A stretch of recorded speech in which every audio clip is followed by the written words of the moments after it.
देवकृपा मिळण्याचे अनुभव कसे ओळखावे? मानवाच्या जीवनात कधी आनंदाचे तर कधी दुःखाचे प्रसंग येत असतात. कधी परिस्थिती अनुकूल असते तर कधी प्रतिकूल. अशा प्रत्येक काळात माणूस देवाकडे आशेने पाहत असतो. देवावर विश्वास ठेवणाऱ्या व्यक्तीला अनेक वेळा असे अनुभव येतात की काही अदृश्य शक्ती त्याला मार्गदर्शन करत आहे, संकटातून बाहेर काढत आहे किंवा योग्य दिशा दाखवत आहे. अशा क्षणांना अनेक लोक देवाची कृपा किंवा ईश्वराची साथ असे मानतात. परंतु प्रश्न असा पडतो की देवाची कृपा मिळत आहे हे नेमके कसे ओळखायचे? देवकृपा ही नेहमी चमत्काराच्या रूपातच दिसते असे नाही. अनेक वेळा ती आपल्या जीवनातील सूक्ष्म बदलांमध्ये, मनातील शांततेमध्ये किंवा अचानक मिळालेल्या योग्य मार्गदर्शनामध्ये दिसून येते. खरं तर देवाची कृपा ही मनाला जाणवणारी एक दिव्य अनुभूती असते. जेव्हा व्यक्तीचे मन शुद्ध, प्रामाणिक आणि श्रद्धेने भरलेले असते, तेव्हा त्याला देवाची उपस्थिती अधिक जाणवू लागते. जीवनात काही विशिष्ट संकेत किंवा अनुभव दिसू लागतात आणि तेच देवकृपेचे लक्षण मानले जाते. सर्वप्रथम देवकृपा मिळण्याचा अनुभव म्हणजे मनात येणारी अनोखी शांतता. जीवनात अनेक अडचणी असतानाही मनात एक वेगळी स्थिरता जाणवू लागते. चिंतेच्या आणि तणावाच्या काळातही मन फार अस्थिर होत नाही. आतून एक आवाज सांगत असतो की सर्व काही ठीक होईल. ही जी अंतर्मनातील शांतता असते ती अनेक वेळा देवाच्या कृपेची पहिली अनुभूती असते. दुसरा अनुभव म्हणजे अचानक मिळणारी योग्य दिशा. अनेक वेळा माणूस जीवनातील मोठ्या निर्णयांबाबत गोंधळलेला असतो. कोणता मार्ग निवडावा, कोणता निर्णय योग्य आहे याचा उलगडा होत नाही. पण अचानक एखाद्या व्यक्तीच्या शब्दातून, एखाद्या पुस्तकातून किंवा एखाद्या प्रसंगातून आपल्याला योग्य मार्ग कळतो. जणू काही अदृश्य शक्ती आपल्याला योग्य दिशेकडे ढकलत आहे असे वाटते. हे देखील देवकृपेचे महत्त्वाचे चिन्ह मानले जाते. तिसरा अनुभव म्हणजे संकटाच्या वेळी मिळणारी अनपेक्षित मदत. जीवनात कधीकधी अशी वेळ येते की जिथे माणूस पूर्णपणे निराश झालेला असतो.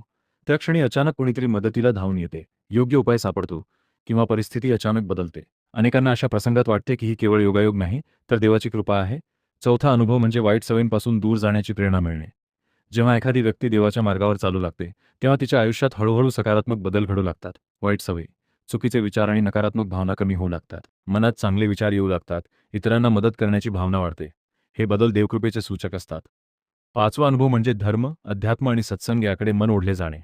पूर्वी ज्या गोष्टींकडे मन लागत नव्हते त्या गोष्टी अचानक आकर्षित करू लागतात.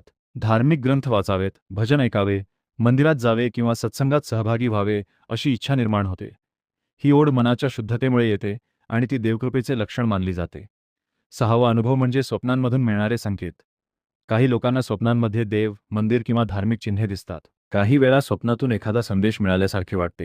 प्रत्येक स्वप्नाला आध्यात्मिक अर्थ नसला तरी काही स्वप्ने अशी असतात जी मनाला खूप सकारात्मक ऊर्जा देतात. अशा स्वप्नांना अनेक जण देवाच्या कृपेचा संकेत मानतात. सातवा अनुभव म्हणजे अंतर्मनातील चांगुलपणा वाढणे. देवाची कृपा मिळाल्यावर व्यक्तीच्या स्वभावात बदल दिसू लागतो. राग, मत्सर, द्वेष कमी होतात आणि प्रेम, करुणा, सहानुभूती वाढते. दुसऱ्यांच्या आनंदात आनंद मानण्याची भावना निर्माण होते. हे बदल केवळ बाह्य परिस्थितीमुळे होत नाहीत तर अंतर्मनातील आध्यात्मिक प्रगतीमुळे होतात. आठवा अनुभव म्हणजे प्रार्थना आणि नामस्मरणात समाधान मिळणे. जेव्हा व्यक्ती मनापासून देवाचे नाव घेते किंवा प्रार्थना करते तेव्हा त्याला एक वेगळी शांती मिळते. मन हलके वाटते, चिंता कमी होते आणि आत्मविश्वास वाढतो. ही अनुभूती देखील देवकृपेचीच असते. नववा अनुभव म्हणजे जीवनातील अडचणी असूनही विश्वास कायम राहणे. देवाची कृपा असलेल्या व्यक्तीचा देवावरचा विश्वास कधी ढळत नाही. कितीही अडचणी आल्या तरी तो व्यक्ती निराश होत नाही. त्याला खात्री असते की देव त्याच्या सोबत आहे आणि योग्य वेळी सर्व काही ठीक होईल. दहावा अनुभव म्हणजे योग्य लोकांची साथ मिळणे. देवाची कृपा असताना जीवनात असे लोक भेटतात जे योग्य मार्गदर्शन करतात, प्रेरणा देतात आणि संकटाच्या वेळी साथ देतात. हे लोक कधी मित्रांच्या रूपात, कधी गुरूच्या रूपात, तर कधी कुटुंबियांच्या रूपात आपल्या आयुष्यात येतात. खरं पाहिलं तर देवाची कृपा ही केवळ बाह्य घटनांमध्ये नाही, तर मनाच्या परिवर्तनात दिसून येते. जेव्हा व्यक्तीचे विचार सकारात्मक होतात, जीवनाकडे पाहण्याचा दृष्टिकोन बदलतो आणि मनात कृतज्ञतेची भावना निर्माण होते, तेव्हा समजावे की देवाची कृपा आपल्यावर आहे. देवकृपेचा अनुभव घेण्यासाठी काही गोष्टी महत्त्वाच्या असतात. सर्वप्रथम श्रद्धा आणि विश्वास. देवावर पूर्ण विश्वास ठेवला की मनातील भीती कमी होते. दुसरे म्हणजे सदाचार आणि चांगले कर्म. जेव्हा आपण प्रामाणिकपणे आणि प्रामाणिक हेतूने काम करतो, तेव्हा देवाची कृपा आपोआप मिळते, असे अनेक संतांनी सांगितले आहे. तिसरे म्हणजे कृतज्ञता. जीवनात जे काही मिळाले आहे त्याबद्दल देवाचे आभार मानण्याची सवय लावली तर मनात समाधान निर्माण होते. समाधान असले की मन शांत राहते आणि देवाची कृपा अधिक स्पष्टपणे जाणवते. चौथे म्हणजे ध्यान आणि प्रार्थना. ध्यान केल्याने मन स्थिर होते आणि अंतर्मनातील आवाज ऐकू येऊ लागतो.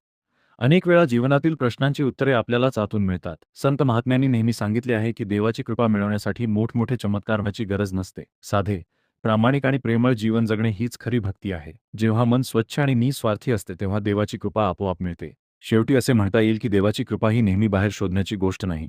ती आपल्या मनात, आपल्या विचारांमध्ये आणि आपल्या कृतींमध्ये दिसून येते.